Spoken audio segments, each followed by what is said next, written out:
right, does everyone have clean audio? Does everyone sound good? This is a mic check. I am a handsome fella. That's why I'm pointing at the sign. I don't want to scare him back to the station.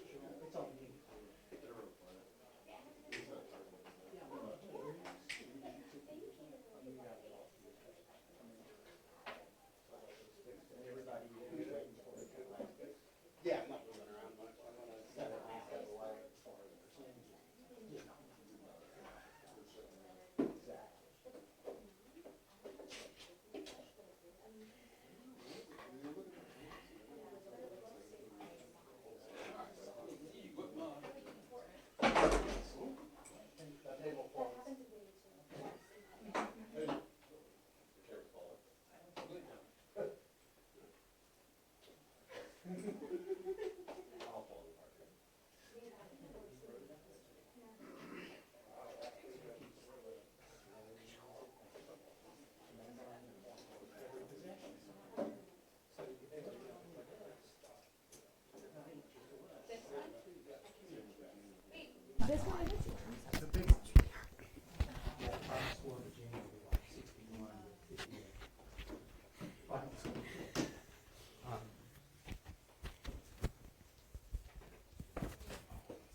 Sure.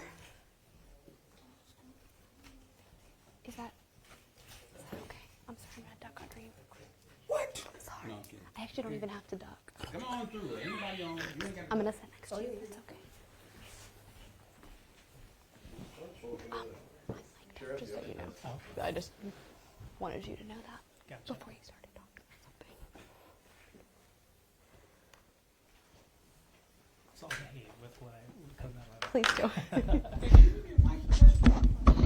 Were you not paying attention when I was testing before? You're welcome.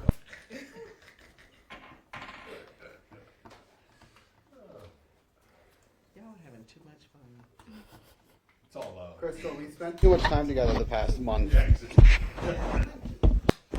You know me, so You know I have a new reserve it's spot well up at this front. point. Do what? I have a new reserve spot up front. I know somebody This said, lady, the lady from the city, she said, Do you every have a time I hotel come to care work, with I you, see or you parked. just I was like, oh no. right. Well, Jenny. Okay. But you parked in a different place today. Will you get someone new for dayside, or were you? What's that? Will you Oh, no, get there's someone another new guy, for yeah. dayside, or is Mine's he? a big white Day, van. our Yeah, sorry, okay. your day side. Gotcha. Okay. I'm getting moving out in about two or 3 weeks Oh, yeah? out of that van, yeah. Oh, okay. It's good and bad, you know. I'm gonna lose all that space, but You're familiar. I'll be in an SUV instead of a big van. Okay. I'll be on a sneaky property, on the school properties, you won't know I'm there. Yeah, you need a giant satellite dish.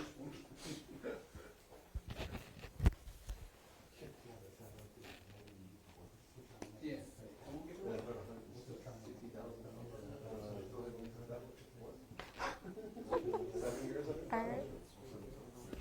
Our web guy just said a lot of screen time for Vinny so far. He's Oh, already yeah. We guys on the stream already.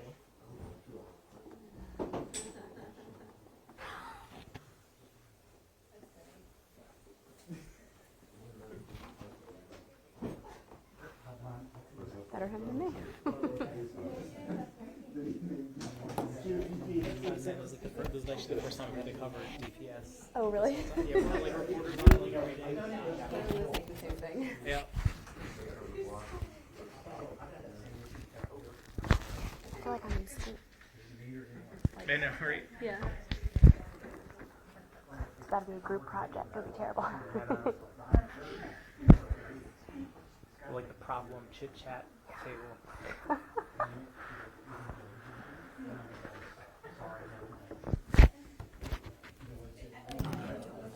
Right now, I feel like.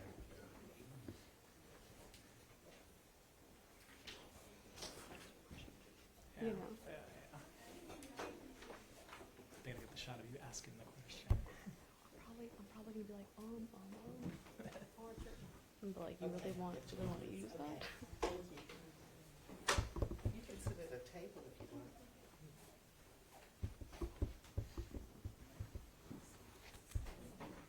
It's all yours, whole thing.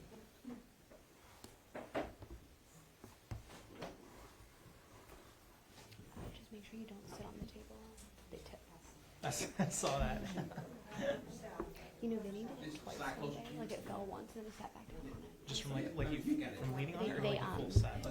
He sat on it. It doesn't dip, it like tips. It like is supposed to for storage. So he sat on the front of it and it did that. And then he did it again. Like 20 minutes later. So he was like, it won't fall this time.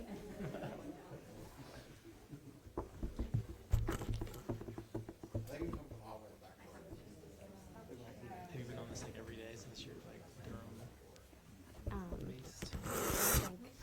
I think it's basically been at least You gonna ask the question? 3 days a week. Oh, not me? Who's gonna ask the question? I won't, yeah. Why else am I here? I Just know. a little tired. Oh, you're good. I've got you on here. Okay. Top of the list. Crystal's filming this right now, so.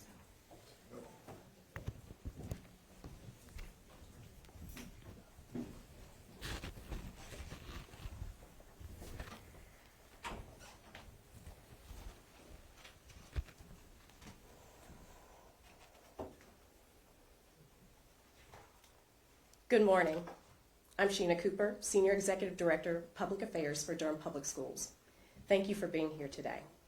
We will begin our press conference with remarks from our Board of Education Chair, Bettina Umstead, followed by comments from our interim superintendent, Catty Moore. Following their remarks, we will open the floor for questions from the media.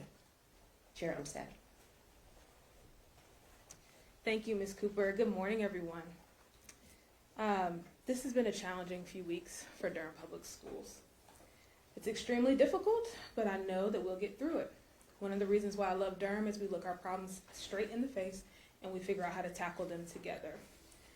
As we do that, we're continuing to focus on the learning and the well-being of our students. I want to say to our employees and all the families that have dealt with so much frustration this week, we are listening. We know the anxiety has been high. We know the stress of school closures has been really harmful, and we want our children back in school. The board is continuing to listen. We're continuing to gather data, and we want to make the best decision possible. All employees, we want to have a raise from their 2022-2023 pay. And at our February 22nd meeting, my goal is that we leave with a decision around pay for this year. It's time for us to find a solution so we can raise our pay, be fiscally responsible, and consider future budget priorities for the district. This Thursday, we will be meeting with Durham Association of Educators. We've heard loud and clear that educators want to be more engaged with the board. And so we'll be thinking about how do we develop a structure that will have a future engagement from our educators to the Board of Education. While we're navigating these challenges, I'm so grateful for Ms. Catty Moore, who has agreed to serve as our interim superintendent. She brings tremendous leadership and experience to Durham Public Schools, and her energy and her passion for our students and the great work that we're doing is going to be excellent as we navigate our path moving forward. I want to introduce Ms. Catty Moore. Thank you. Thank you, Chair Umstead. So as I've transitioned into this role, it's clear to me through conversations with the board and trying to get up to speed this last couple of days that my immediate focus really is to continue to move forward with DPS in many of the excellent directions and work that is already happening. Despite our immediate challenges, and they are important, there are a lot of great things happening in the Durham Public Schools, and I think we have to make sure to remember that as we also work through the challenges that are before us. I am focused on making sure that our teachers, our staff, our students have all of the resources that they need in order to be successful and move forward with kids in the classroom. That is our work. That is our spark. I've spent the first part of this week really trying to focus on talking to as many people as I can on staff to try to understand and speak with the board to really get the lay of the land of where we've been. I've watched some things from previous board meetings. I've read some materials. Just trying to make sure that I have a good understanding of where we are so that I can support the board and the board chair in their quest to try to go ahead and be ready to make a decision on February 22nd. I think wherever we land, our employees need that stability and that certainty of where we are going to land. Having come from a neighboring large district, I know that large complex systems and large comprehensive financial decisions and parameters and structures are in place, and it takes some time to navigate through all of that and really get to the bottom of what's happening. There are a lot of strengths in Durham Public Schools. I've experienced some of that already, from cookies on my desks the first day that I get here from an instructional assistant, to emails from staff that we've swapped back and forth over the years with that neighboring county, to running into a parent, a Durham parent, and in the grocery store with the kindergarten student and having a quick conversation about what's going on. So I think it's clear that there is a community focus and a community energy around the support of Durham Public Schools, and I want to engage in that and to leverage that as we seek solutions moving forward. There are so many dedicated teachers and staff members working hard every day to support our students. It's inspiring, and we need to do everything we can from a leadership level to support that.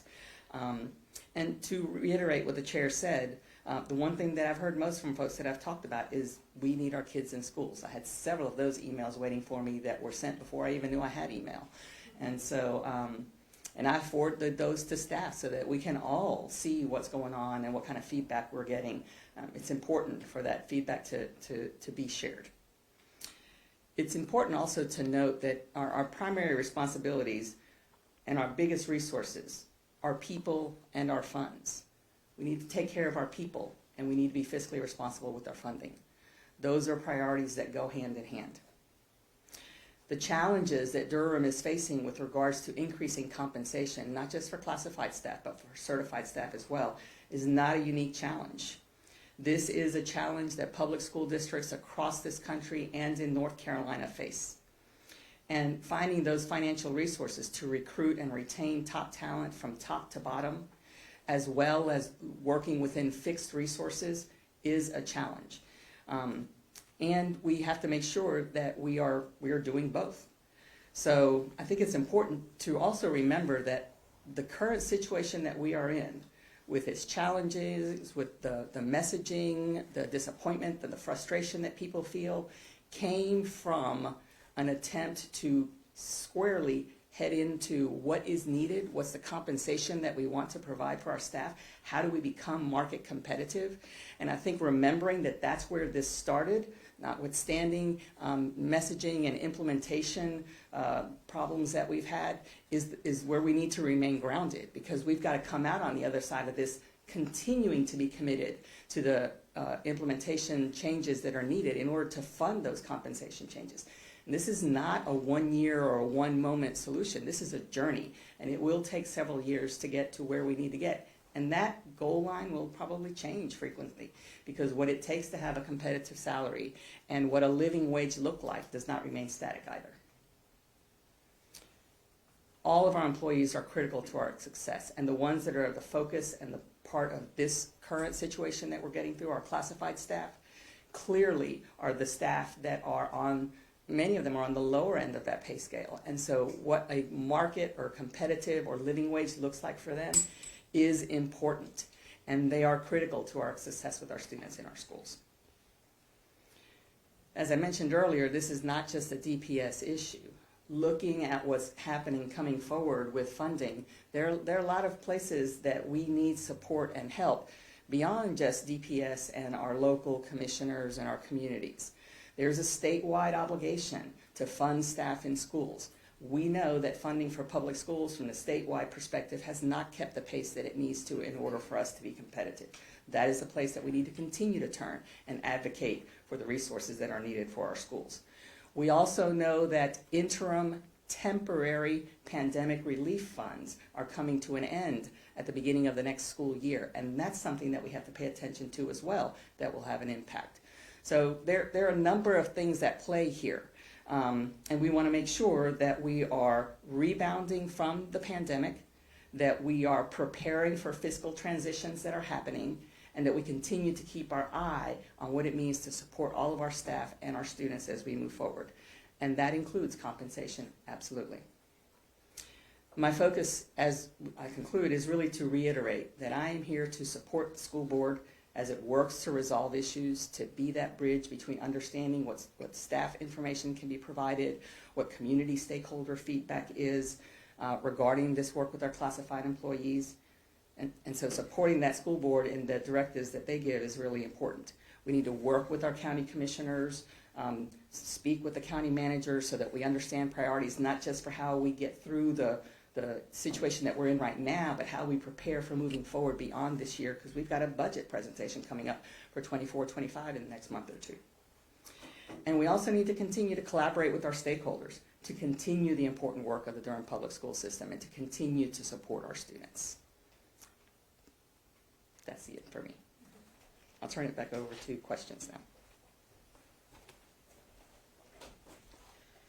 Thank you, and we'll ask Chair Umstead and Ms. Moore, Interim Superintendent Moore, to join back at the podium. And if you will, stand and give your name and your media outlet and your question, we would appreciate that. And what I will do is just a round robin. We'll start, because I know all of you, so I'll call you by name. And then if you have second questions or follow-up questions, then we'll go back through the room. So we'll start with 9th Street Journal, Audrey Patterson. And happy Valentine's, by the way. Hello, yes, I'm Audrey with the 9th Street Journal. And I was wondering when we will see the comptroller's report that is currently being undergone, and if there's any timeline right now for completion of this. Thank you for that question. The comptroller began his work, and he is working diligently trying to review all of our financials and the different processes within our system. As soon as it has available, we'll make sure that we have it public. Josh. Has DPS asked the county for emergency funding, and do you have plans to, if not? Name and media outlet. I'm sorry, I'm Josh Schaefer, News and Observer in Raleigh. I have spoken to the chair of the county commissioners, and she waits for a decision from Durham Public Schools on a long-term solution to our challenge. I'm sorry, I couldn't hear the last part. Yes, so I've spoken to the chair of the county commissioner. She is eagerly awaiting for Durham Public Schools to bring a proposal. So the Board of Education needs to make a decision about long-term funding solutions. Crowitz. The Durham Association of Educators demands no pay. Is that possible? What do you say about that? Can you repeat your question? I would like to know if it's possible to not pay costs. To make no changes. So thank you for that question. What we know is the raises that people, that our staff received from July through January was unsustainable financially for our district. What we do know is whatever solution that we end with, we want all employees to receive a raise. Monica. Monica Casey, WRAL. Going back to the county question, long term, do you anticipate needing to ask for more funding next year? You want me to start? Sure, go ahead. So I think that my experience in the past and thus far as I've come in 2 days, this is day 3, there are always going to be needs that are part of a ask for a commissioner, especially, for example, there's a legislative raise that's part of the 2-year budget that's already in the budget, and there's going to be funds needed for that. There are health insurance cost increases. There are retirement cost increases. All of those are increases that would likely be part of a request for the county in terms of additional dollars.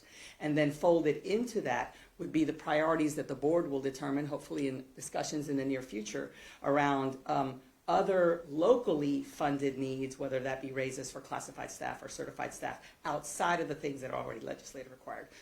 I would anticipate that, yes, there will be an ask. Hey, Tom George, ABC 11. This is for both of you. Obviously, this centers around pay and staff members feeling that they're not getting enough, obviously. But in addition to the large severance package from the previous superintendent, your interim pay is on par with that, and also on par with much larger districts. I mean, what do you say to people that are concerned of the optics of that, and do you feel that that's a fair compensation for you? So I think when you look at the compensation package, obviously, being on par with the previous superintendent, those dollars are already there. And I think if you looked at the full compensation package, including benefits, is actually a little bit less than what the previous superintendent was making, because there are other things that are not necessarily compensation that are part of the salary package.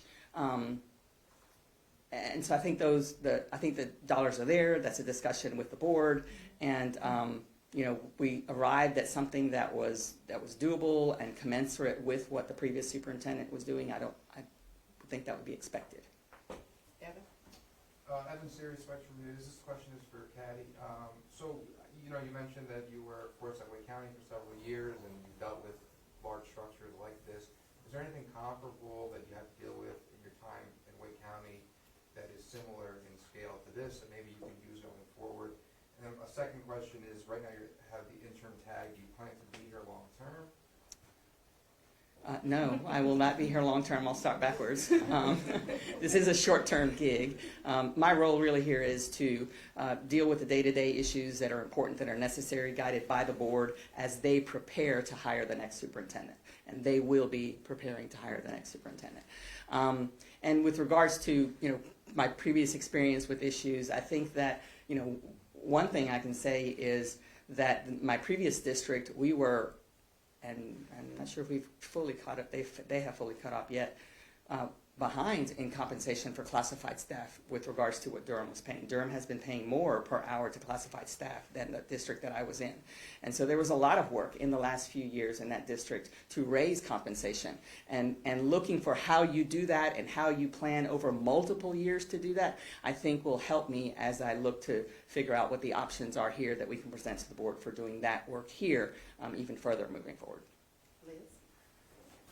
Hi, I'm Liz Summer from North Carolina Public Radio. Former Superintendent Mbega has said that the original salary study that HIL consultants conducted was flawed. I heard him say that at a town hall with staff.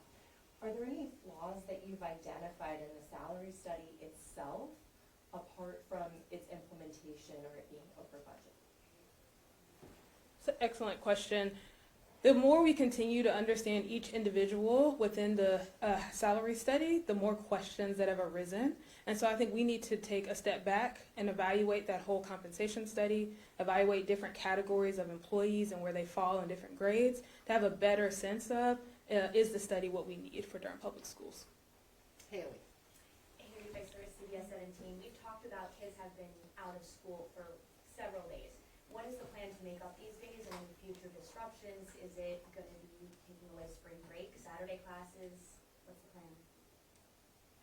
I think I could do that. Yeah. You want to start? That's a question I had as well. I think a couple of ways to look at it. There's not a final sort of conclusion to that yet. Almost all districts, we have requirements under law for how many hours of instruction and how many days we need to be in school. Almost all districts exceed those hours of instruction and number of days that you need to be in school. So there is what a lot of districts historically call banked time that can be used when students are not in session before you have to start making up time by taking teacher work days or looking at vacation days and making them student days. We are not there yet, but we will be if we have additional school closures. We will need to look at days that right now are scheduled to be student holidays or staff holidays, and we will need to look to see whether or not those need to be student days. How many more days until you reach that point? Either one or less. Still waiting on that because not all schools have had the same number of days out. I think we've made our way around the room. If there aren't any more questions, Monica? Monica Casey, WRAL. We've talked about the county side. Are there any plans to go to the state, and have you all had any contact with the state about this issue specifically?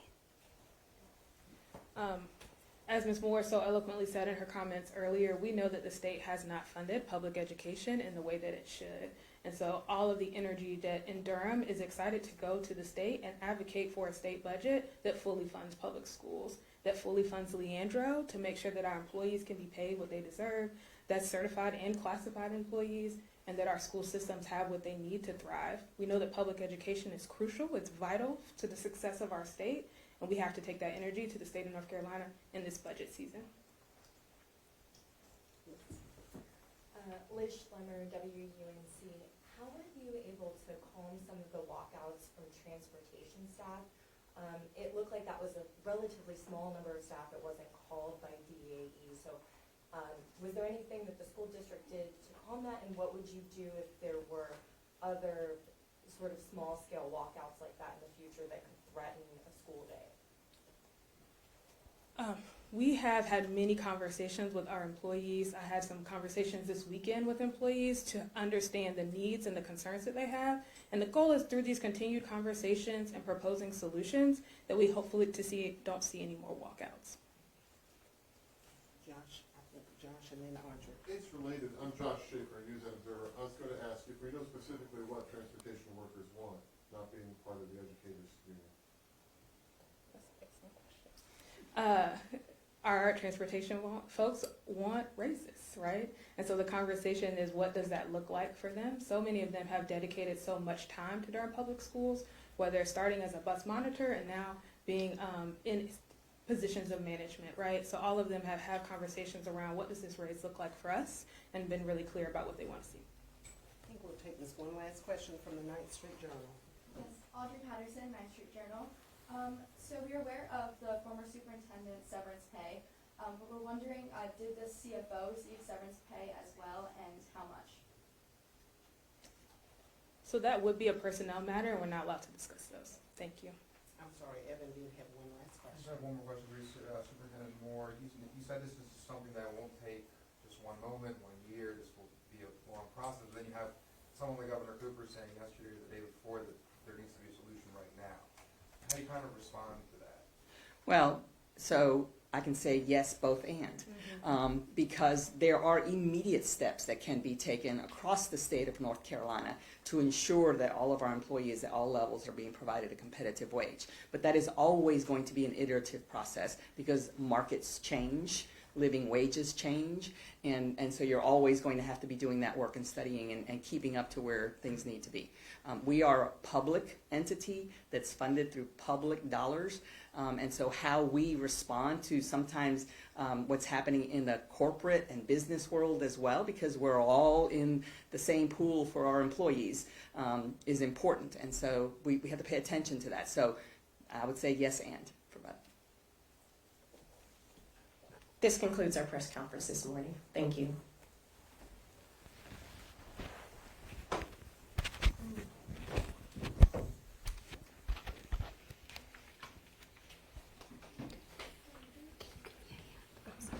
think I hooked it on my zipper.